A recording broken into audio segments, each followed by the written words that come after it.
बिस्मिल्लाहिर्रहमानिर्रहीम। अस्सलाम वालेकुम नाज़रीन, नेक्स्ट न्यूज़ से मैं आपका मेज़बान मलिक मोहम्मद असीफ। नाज़रीन, पिछले 24 घंटों में बहुत बड़ी अपडेट और डेवलपमेंट सामने आई हैं और हर खबर की जो अहमियत है वो एक दूसरे से ज़्यादा है।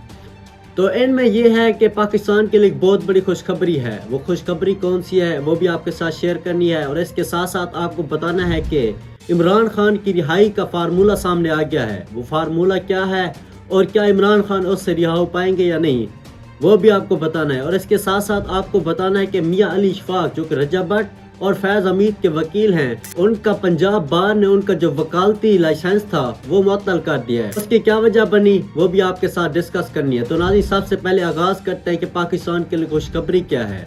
नाज़रीन, पाकिस्तान के लिए खुशखबरी ये है कि खैबर पख्तूनख्वा के इलाकों से तेल और गैस के ज़खायर आना शुरू हो चुके हैं। अब ये तेल और ज़खायर जो है पाकिस्तान की तरक्की का मुंह बोलता सबूत है। वो किस तरह? नाज़रीन, ये जो तेल और गैस के ज़खायर आए हैं इससे हमें बहुत ज़्यादा फायदा मिलेगा। इससे हमें डॉलर मिलेंगे क्योंकि हम बेचेंगे और फिर हम डॉलर कमाएंगे। तो यहाँ पर वज़ीर आज़म शहबाज शरीफ ने पूरी पाकिस्तानी अवाम को मुबारकबाद दी है। उनने कहा है कि ये जो तेल और गैस निकला है ये पाकिस्तान के लिए खुशफहम बात है। तो नाज़रीन, अब आपको बताते हैं कि इमरान खान किस तरह रिहा सकते हैं और उनकी रिहाई का फार्मूला कौन सा है। नाज़रीन, राना सनाउल्लाह हामिद मीर के इंटरव्यू में गए हुए थे तो उनने कहा कि अब ये जो हालात हैं वो मुज़ाकरात की डिमांड ज्यादा कर रहे हैं। वो किस तरह?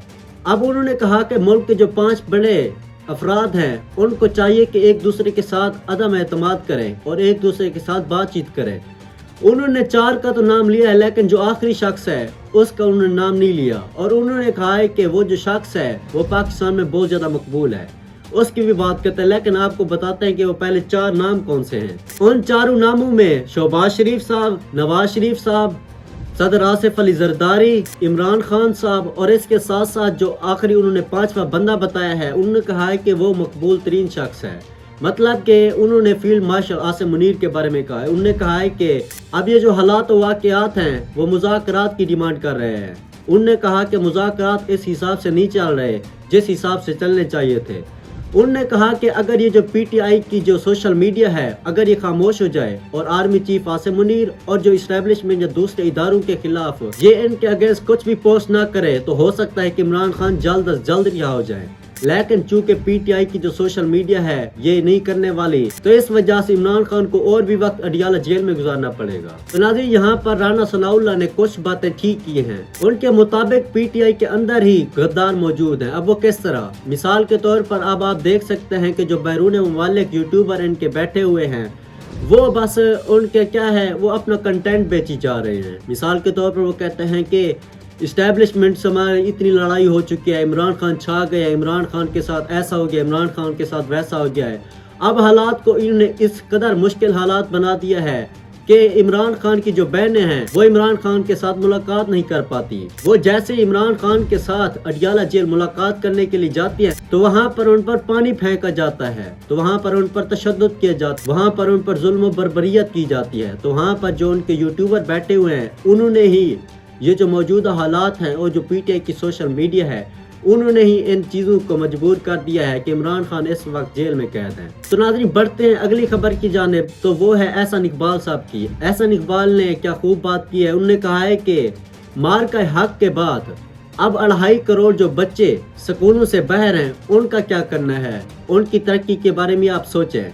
तो नाज़रीन, उन्होंने ये जो बात की है वो बजा की है क्योंकि इस वक्त पाकिस्तान की जो आबादी है वो तकरीबन 27 करोड़ से ज़्यादा है और उनमें से जो 2.5 करोड़ से ज़्यादा बच्चे हैं वो स्कूलों से बाहर हैं।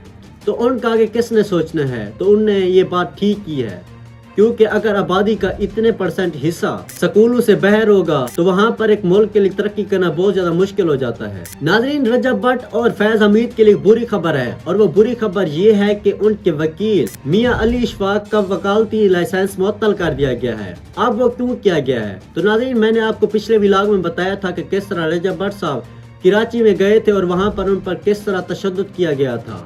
वहाँ पर 60 से ज्यादा वकील थे, वहाँ उन पर उन्होंने तशद्दुद किया तो वहाँ पर रजब भट्ट साहब जख्मी हो जाते हैं। तो वहाँ पर जो उनके वकील थे मियां अली इशफाक साहब तो वहाँ पर वो उनका बचाव कराते हैं। تو جیسے ہی وہ بچ بچاؤ کراتے ہیں تو وہاں پر ان کے وکیل ان کے خلاف پروٹیسٹ کرتے ہیں، تو وہ کہتے ہیں کہ ان کا جو وکالتی لائسنس ہے اس کو معطل کیا جائے۔ تو کل پنجاب بار کی جانب سے ایک ٹویٹ کیا جاتا ہے جس میں وہ اس کے وکالتی لائسنس کو معطل کر دیتے ہیں۔ تو یہ دیکھیں کہ پاکستان میں اس وقت کیا صورتحال ہے کہ مارنے والے بچ رہے ہیں جبکہ جو پٹ رہا ہے اس کا لائسنس معطل کیا جا رہا ہے۔ تو اس کے ساتھ ساتھ میاں بلال ایڈوکیٹ کا بھی جو لائسنس تھا اس کو بھی معطل کیا جا چکا ہے۔ تو ناظرین یہ تھی پچھلے 24 گھنٹے کی اپڈیٹ جو میں نے امپورٹنٹ سمجھی آپ کے ساتھ شیئر کرنا۔ جو بھی آگے اپڈیٹ ہوگی ہم آپ کو بتائیں گے۔ تو اسی کے ساتھ اپنے میزبان ملک محمد اسیف کو دیا اللہ حافظ، اللہ نگہبان، پاکستان زندہ باد۔